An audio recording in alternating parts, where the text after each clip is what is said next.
అమ్మాయిని లేపండి, అమ్మాయిని నిద్ర లేపండి ఇలా అంటూ ఉంటాం కదా మన పిల్లలతోటి.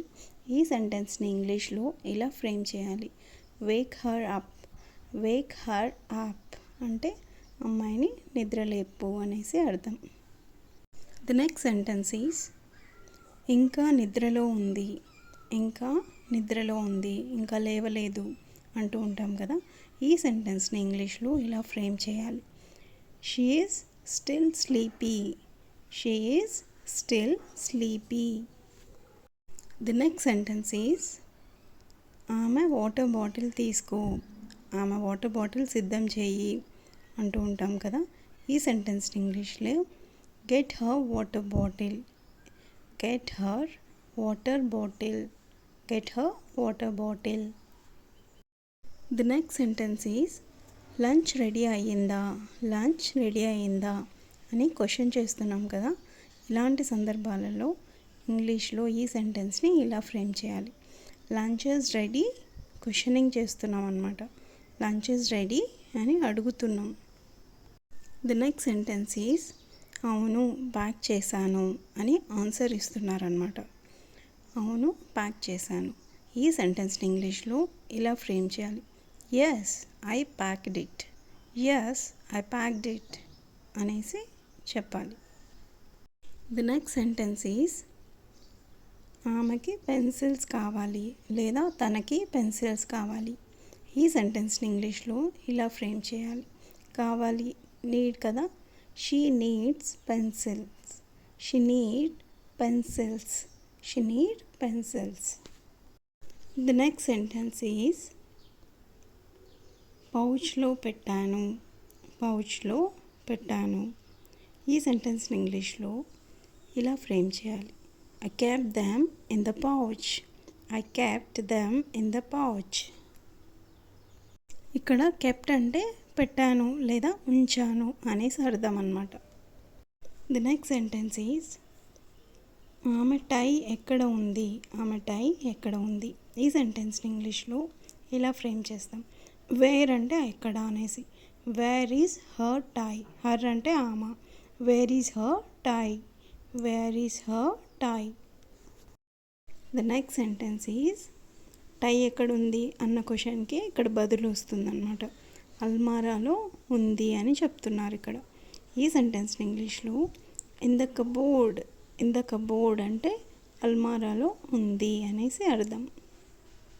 The next sentence is socks కనిపించట్లేదు, సాక్సెస్ కనిపించట్లేదు. ఈ సెంటెన్స్ని ఇంగ్లీష్లో ఇలా ఫ్రేమ్ చేయాలి. Socks are missing, socks are missing. The next sentence is bed కింద చూడు, బెడ్ కింద చూడు. ఈ సెంటెన్స్ని ఇంగ్లీష్లో చెక్ అండర్ ద బెడ్, ఇక్కడ అండర్ అంటే కింద అన్నమాట. చెక్ అండర్ ద బెడ్ అని మాట్లాడాలి. ది నెక్స్ట్ సెంటెన్స్ ఈజ్ దొరికాయి, దొరికాయి. ఈ సెంటెన్స్ని ఇంగ్లీష్లో ఫౌండ్ దెమ్, ఫౌండ్ దెమ్ అంటే దొరికాయి. ది నెక్స్ట్ సెంటెన్స్ ఈజ్ జుట్టు దువ్వు, జుట్టు దువ్వు. ఈ సెంటెన్స్ని ఇంగ్లీష్లో ఇలా ఫ్రేమ్ చేయాలి. ఇక్కడ దువ్వటం అంటే కోంబ్ అనమాట.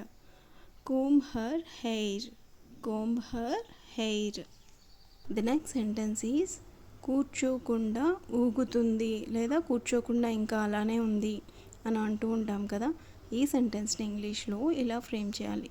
She is not sitting still, ఇంకా తను కూర్చోలేదు ఊగుతుంది అనేసి అర్థం వస్తుంది.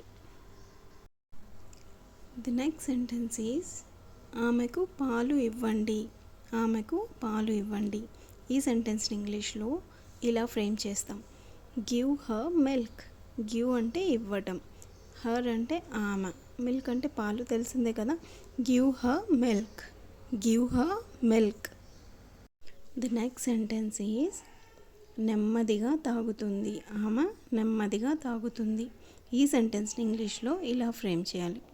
She is drinking slowly, she is drinking slowly. ఇక్కడ డ్రింకింగ్ అంటే తాగడం.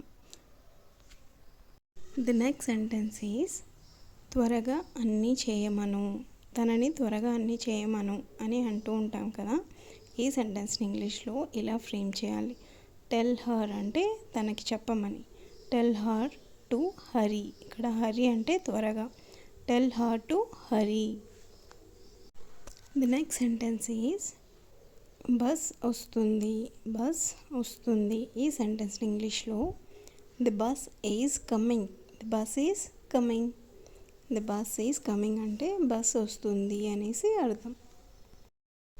The next sentence is bus స్టాప్కి తీసుకువెళ్ళు అనేసి అంటూ ఉంటాం కదా. ఈ సెంటెన్స్ని ఇంగ్లీష్లో ఇలా ఫ్రేమ్ చేస్తాం. Take her to the bus stop. Take her to the bus stop. ఇక్కడ టేక్ అంటే తీసుకువెళ్ళటం. ది నెక్స్ట్ సెంటెన్స్ ఈజ్ సరే ఇప్పుడే వెళ్తున్నాం. సరే ఇప్పుడే వెళ్తున్నాం అని బదులు చెప్తున్నారు కదా. ఈ సెంటెన్స్ ఇంగ్లీష్లో ఎలా ఫ్రేమ్ చేయాలి. Okay we are going now. We are going now. We అంటే మేము, మనము, మేము వెళ్తున్నాం. Okay we are going now.